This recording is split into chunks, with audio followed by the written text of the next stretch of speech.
খন্তেক সময়ৰ পাছতেই 2026 চনৰ অসম বিধানসভাৰ নিৰ্বাচনৰ এক্সিট পোলসমূহ প্ৰকাশ পাব।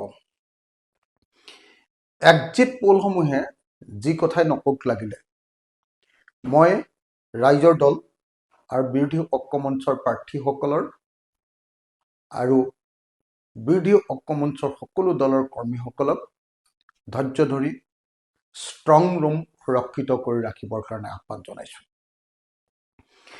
মই নিশ্চিত হৈ আছোঁ, ৰাইজৰ দল নিশ্চিত হৈ আছে যে 2026 চনৰ বিধানসভা নিৰ্বাচনত অসমৰ মানুহে পৰিৱৰ্তনৰ কাৰণে বিজেপি চৰকাৰ বদলাবৰ কাৰণে ভোটদান কৰিছে। এইবাৰ বিৰোধী ঐক্যমঞ্চই চৰকাৰ গঠন কৰিব। এইবাৰ ৰাইজৰ জয় হ'ব। ৰাইজে বিজেপি চৰকাৰৰ যি তিতা কেঁহা পালে, বিজেপি চৰকাৰৰ পৰা যি অত্যাচাৰ পালে, বিজেপি চৰকাৰৰ পৰা যি দমন নিষ্পেষণ, যি ধৰণৰ ভাবুকি পালে, সেই সমস্ত দমন নিষ্পেষণ অত্যাচাৰ সকলোকে নাইকিয়া কৰিবৰ কাৰণে এইবাৰ 2026 চনৰ বিধানসভা নিৰ্বাচনত অসমবাসী ৰাইজে ঐক্যবদ্ধভাৱে এইবাৰ বিৰোধী ঐক্যমঞ্চৰ বিৰোধী দলবিলাকৰ পক্ষত ভোটদান কৰিছে। সেইকাৰণে এক্সিট পোলে যিয়ে নকওক লাগিলে, এক্সিট পোলবিলাকে সাধাৰণতে চৰকাৰী পক্ষত কথা কয়। এক্সিট পোলবিলাকৰ গোটেই চিষ্টেমটোতে সেই সমস্যাটো থাকি যায়। কাৰণ তেওঁলোকে এক্সিট পোল মানে তেওঁলোকে অসমৰ যিমান মানুহে ভোট দিছে তেওঁলোকৰ পৰা মতামত নলয়। তেওঁলোকে মতামত লয় গোটেই অসমৰ 5,000 বা 6,000 মানুহৰ পৰা বা 2,000 বা 3,000 মানুহৰ পৰা চেম্পল চাৰ্ভে।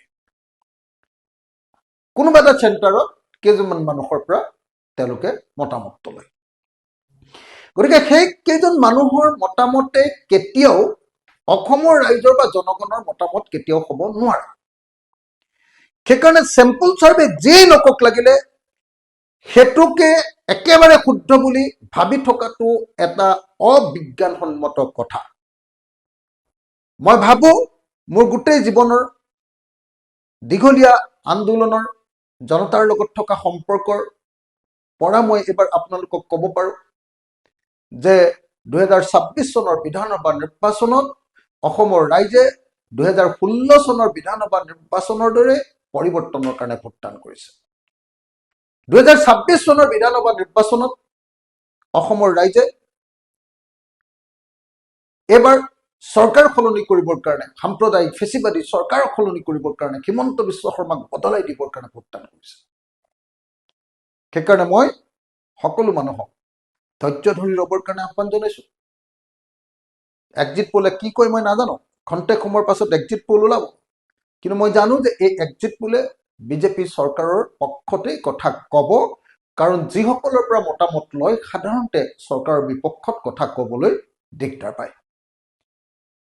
সেইকাৰণে এই মুহূৰ্তত এক্সিট পোলৰ ৰিজাল্ট দেখি কোনো বিৰোধী পক্ষৰ মানুহে, সেয়া ৰাইজৰ দলে হওক, সেয়া কংগ্ৰেছেই হওক, সেয়া জাতীয় পৰিষদেই হওক, সেয়া APHLCয়ে হওক, সেয়া বামপন্থী দলবিলাকেই হওক, কোনেও যাতে কেতিয়াও বিতত নহয়, ভয় নাখায়, ধৈৰ্যচ্যুতি নঘটায়, তাৰ কাৰণে মই আহ্বান জনাইছোঁ। এতিয়া আমাৰ সকলোৰে দায়িত্ব হ'ল আমাৰ ষ্ট্ৰং ৰুমবিলাক সুৰক্ষিত কৰি ৰখা, ষ্ট্ৰং ৰুমবিলাক সঠিকভাৱে পহৰা দি থকা, আৰু ষ্ট্ৰং ৰুমত যাতে কেতিয়াও কোনো গণ্ডগোল কৰিব নোৱাৰে তাৰ ব্যৱস্থা কৰি ৰখা।